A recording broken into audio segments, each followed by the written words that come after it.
Comment ils vont? On est reparti les gars, et on a des choses à se dire. Vous m'avez fait rêver dans les commentaires du débrief, et le débat continue aujourd'hui. Mais je suis chaud, Alain, comme la braise. On repart pour 3 jours de folie? C'est parti. Ce week-end, c'est le Grand Prix de Bahreïn. Max va tout tenter pour battre McLaren qui doit réagir. Pirelli a un plan pour rendre les courses amusantes. Ferrari et Yuki sont sous pression. Cette preview va être chargée en choses que vous devez savoir. Allez, on en parle. Encore une fois, un gros merci à toutes celles et ceux qui s'abonnent à chaque vidéo. Ça fait vraiment plaisir. Pour les autres, vous savez quoi faire. Un petit pouce levé, un abonnement. Plus on est de fous, plus on rit. Bonne vidéo.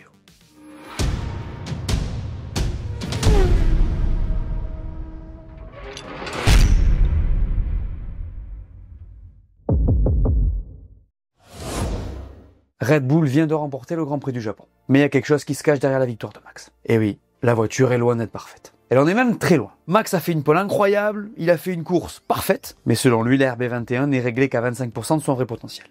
Combien? Oui, 25%. Comment ça a bien pu suffire à battre les McLaren? Petit point juste pour que vous compreniez. D'abord, je vous l'ai dit, il y a Suzuka. C'est un tracé exigeant, mais qui favorise certaines qualités de la Red Bull.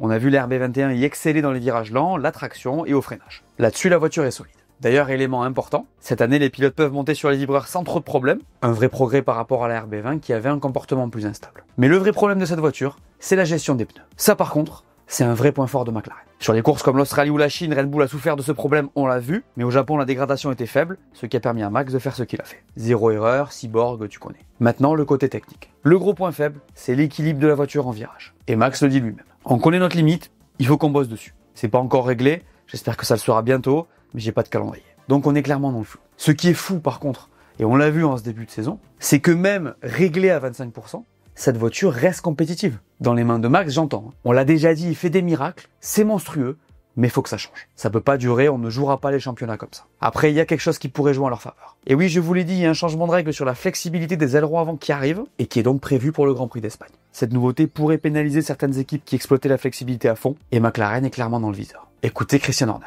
On ne sait pas encore qui ça va impacter ni à quel point. Mais c'est un gros changement et ça va être intéressant de voir qui s'en sort. Conclusion, Red Bull a encore de la marge. Et si ce changement de règle tape là où il faut, la RB21 pourrait bien devenir ce qu'elle est destinée à être à la base, c'est-à-dire une machine à gagner. On n'y est pas encore, mais c'est vrai que la situation chez eux est assez paradoxale. La grande question et le grand débat avant ce week-end à Bahreïn, c'est McLaren va-t-elle tout faire pour aller chercher la victoire? Parce qu'on l'a dit dans le débrief, au Japon, ils ont compté les lentilles. Et je le répète, pour moi, le swap, c'est l'arbre qui cache la forêt. McLaren n'a pas réussi à déployer la bonne stratégie sur ce Grand Prix et elle a perdu face à un mec qui roulait dans une caisse à savon. C'est ça qui est pas normal. Ce week-end va donc être très intéressant à suivre de leur côté. D'ailleurs, on va se le dire, ils devraient jouer la victoire. La voiture avait brillé aux essais de pré-saison sur ce circuit, les conditions météo vont aller dans le sens de leur qualité au niveau de la dégradation. Perso, à part un Max survolté, je vois pas vraiment qui peut aller les chercher. Alors certains me diront, oui, mais les conditions étaient fraîches en février, là ça va changer. J'entends, mais encore une fois, pour moi, ça évolue à leur avantage. Donc je les vois être bien, voire très. Je vous jure, j'en peux plus de cette vidéo. Et donc la grande question aussi, c'est comment vont-ils gérer leurs pilotes? Parce que sur ce circuit-là, au moins, il n'y aura pas de question de swap. À Bahreïn, on peut doubler, donc là, je ne vois pas de potentiel problème. Sur le papier, ça devrait arranger leurs affaires. Après, on se posera plus de questions s'ils sont 1 et 2 et que quelqu'un les embête derrière. Là, ça sera intéressant. Perso, vous connaissez mon avis, on les laisse faire la course, sachant qu'ils sont tous les deux des prétendants au titre. Et on fait ça tant qu'il n'y a pas de leader mathématique. C'est comme ça que ça devrait être, le plus rapide gagne, il n'y a pas besoin de se faire des nœuds au cerveau. Surtout quand a priori, tu as une certaine avance au constructeur. En tout cas, je pense que ça va vraiment être sympa à suivre. Vous les voyez gérer comment, vous? Petit point rapide qu'il faudra suivre à Bahreïn aussi, c'est que les rookies vont rouler. Je vous parle pas d'Isaac ou d'Antonelli, mais bien d'autres pilotes qui vont prendre les baquets pendant les essais. Pour les nommer du coup, Fred Vessi va rouler chez Mercedes, Felipe Drugovich chez Aston Martin, Ayumu Iwasa chez Red Bull, Beganovic chez Ferrari, Hirakawa chez Haas, et Luke Browning roulera chez Williams. C'est important de le noter les gars, bon parce que clairement d'abord c'est bien pour eux, ils ont l'occasion de marquer les esprits et ils vont se régaler, mais surtout ça peut avoir un impact sur le week-end des titulaires. Ça enlève du temps de roulage, ils peuvent casser la voiture comme Antonelli à Monza, ça peut avoir une influence sur ce qui va se passer en Formule 1. Donc à suivre vendredi. Sinon ce qui est cool aussi et qu'on va suivre avec plaisir, c'est le retour des formules de promotion. La F2 sera là, la F3 aussi. On suivra donc nos représentants français dans ces catégories. Pour la F2, Victor Martin, c'est Sami Meghetounif avec qui j'ai tourné un épisode que je vous mets là. Et pour la F3, Théophile Naël et Alessandro Giusti, avec qui j'ai aussi fait un épisode que je vous mets là aussi. Allez jeter un œil après la vidéo, vous allez voir, les mecs sont des crèmes. On passe à la suite.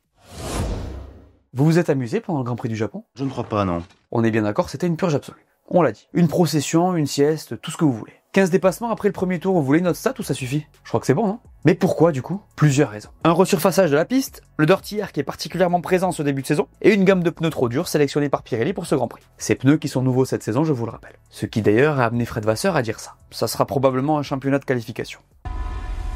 Là, j'ai peur, là. Ce que je viens de vous lire, c'est pas drôle du tout, hein. Ne paniquez pas, ne paniquez pas. Bon, ce week-end à Bahreïn, ça sera encore des pneus durs qui seront fournis, mais, je dis bien mais, les températures seront assez hautes, donc c'est normal. On parle de ça en fin de vidéo. Sauf qu'il y a une chose importante. Après ce qui s'est passé au Japon, Pirelli va réagir. Et oui, on va se diriger vers des sélections plus tendres pour les courses à venir, à commencer par Miami et Imola. Et ça, c'est hyper important, les gars. Parce qu'il y a des voitures qui sont plus gourmandes que d'autres sur les pneus, donc ça peut être un désavantage considérable. L'exemple le plus marquant, et d'ailleurs ils ont déjà réagi, c'est Red Bull. La RB21 dégrade plus que la McLaren, du coup Christian Horner a essayé de s'opposer au projet. En vain du coup, puisque c'est un projet soutenu par la FIA et par toutes les équipes. On va pas se mentir, a priori c'est aussi une bonne nouvelle pour le spectacle. Si ça peut nous empêcher d'avoir un championnat de qualification, perso je suis assez chaud. Donc voilà, je vous tiens au courant avec ça, c'est un détail hyper important pour la suite de la saison. Ferrari ? Sous pression ? Sérieux? Non, arrête. Pas de podium après 3 Grands Prix, ça faisait 2 ans, c'est cool, non? Non. Les leaders du championnat s'échappent en plus, c'est un très mauvais début de saison pour la Scuderia. D'ailleurs, on va regarder un peu les 3 dernières saisons. 2023, P4 constructeur, 26 points marqués, 97 derrière Red Bull. 2024, P2 au championnat, 93 points marqués, 4 derrière Red Bull. 2025, P4 au championnat, 35 points marqués, 76 points derrière McLaren. Sympa la progression. Bon, je vais pas remuer le couteau dans la plaie, vous avez compris. Attention aussi aux comparaisons entre les années, le peloton est beaucoup plus resserré, donc en vrai ça se joue pas à grand chose non plus. Et puis il y a de quoi se rassurer quand on voit les choses comme ça, puisque les écarts vont dans leur sens. L'an dernier, après 3 Grands Prix, ils sont à 6 dixièmes de Red Bull, là c'est 3-4 dixièmes en qualif, et 3 dixièmes en course sur McLaren. En vrai ça a l'air mort, mais tout est encore possible. Rappelez-vous de McLaren l'an dernier. Quoi qu'il en soit, Ferrari sera sous pression, parce que la Scuderia a des soucis. Elle n'arrive pas à mettre cette voiture dans la bonne fenêtre de réglage pour en tirer le maximum, que ce soit dans les virages à basse ou à haute vitesse. L'impression qu'on a, c'est qu'ils ont du mal à trouver le bon setup au niveau de la hauteur de caisse notamment. Lewis se fait disqualifier en Chine pour une usure trop importante de la planche de bois, je vous le rappelle. Du coup, on est peut-être un peu trop conservateur à ce niveau-là pour s'assurer que ça n'arrive pas à nouveau. Le problème, c'est qu'il faut aussi gérer les suspensions qui peuvent être plus souples ou plus rigides. En gros, plus la suspension est souple, plus la voiture va descendre vers le sol. Donc pour éviter leurs problèmes, ils peuvent rigidifier les suspensions. Sauf que, moins la voiture descend, moins elle est près du sol. Logique, donc moins elle génère d'appui aéro. Vous voyez le genre de casse-tête. Tout ça fait que les pilotes choisissent des setups différents pour tester aussi. C'est une galère, quoi. Ce qui en ressort par contre, les gars, et c'est intéressant, c'est qu'on dirait que cette Ferrari a tout pour aller chercher des victoires. L'équipe doit juste mettre le doigt sur le bon setup au bon moment. Bref, c'est quand même rassurant, mais ils doivent progresser. Et vite. D'ailleurs, en parlant de progrès, ils devraient apporter des améliorations à Bahreïn. Il y a un nouveau plancher qui arrive, le développement devrait commencer pour parer aux problèmes mentionnés tout à l'heure. Bahreïn, c'est un circuit sur lequel la Ferrari avait bien marché l'an dernier, c'est un bon circuit pour apporter des nouveautés vu le roulage qu'on y fait, on pourrait les voir progresser dès ce week-end. D'ailleurs, attendez-vous à ce qu'ils ne soient pas la seule équipe à apporter de nouvelles choses. Ça va être intéressant à observer. Première réponse à Bahreïn sur un circuit où ça avait l'air d'aller un peu mieux. Sous pression ce week-end, Yuki Tsunoda. Nouveau pilote Red Bull dont le premier week-end a été assez décevant au Japon. Je sais, vous allez me dire que c'était ok, et ne vous inquiétez pas, je ne vais pas lui tirer dessus à boulet rouge. Il découvrait la voiture, les conditions étaient pas si évidentes, ça va. Le problème, c'est si on regarde les faits. Sorti en Q2, battu par les 3 autres pilotes de la galaxie Red Bull, hors des points quand son coéquipier gagne la course, ça fait toujours 0 pour la voiture numéro 2. Ce qui renforce d'ailleurs ce que je vous disais par rapport à cette voiture qui casse les confiances. D'ailleurs, je parle de confiance, et c'est pour ça que je m'appuie sur les faits. Parce qu'en soi, on le sait que c'est cette voiture qui fait que c'est si difficile. On sait que Yuki irait plus vite dans la V-Carb, on l'a vu d'ailleurs. Mais ces résultats, plus la pression qui existe dans cette équipe, font que ça peut avoir un impact sur le pilote. Et je le mets sous pression, au-delà du fait que ça aille en vrai, parce que ce week-end qui arrive, il est crucial pour lui. La voiture était très bien à Suzuka grâce notamment au tracé qui la mettait en valeur. Il n'est pas du tout garanti que ça fonctionne aussi bien à Bahreïn, qui plus est dans des conditions chaudes qui la mettront en galère au niveau pneumatique. Alors évidemment, Yuki n'a pas besoin de battre max, il a juste besoin de s'en rapprocher le plus possible, ce qui enlève de la pression. Et puis en soi, au Japon, il avait fait un super début de week-end. Donc là, malgré tout ça, à Bahreïn, il faudra garder un œil sur lui. Parce que comme je l'ai dit dans la preview de Suzuka, c'est là qu'on va avoir les réponses. Techniquement, Yuki au Japon, il avait le rythme pour entrer en Q3. Ses réglages étaient moins favorables à la vitesse de pointe. Et il a passé son temps dans le dirty air. Donc à Bahreïn, sur un tracé où pour le coup on peut dépasser, je veux voir comment il va performer. Il sera néanmoins sous pression, même s'il ne sera pas à l'attraction comme au Japon. Vous pensez que ça va marcher pour lui ?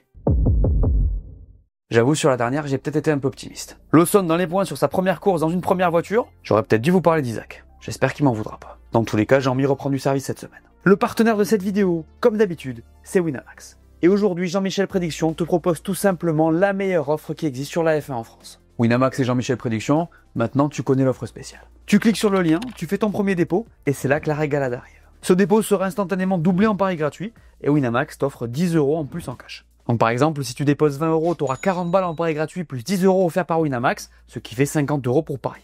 Sur la F1, le foot, le tennis, ce que tu veux. Le dépôt c'est 15 € minimum par carte de crédit. Vous l'aurez compris, ça aide beaucoup la chaîne, donc pour ceux qui avaient envie de parier et qui se sont inscrits, merci beaucoup.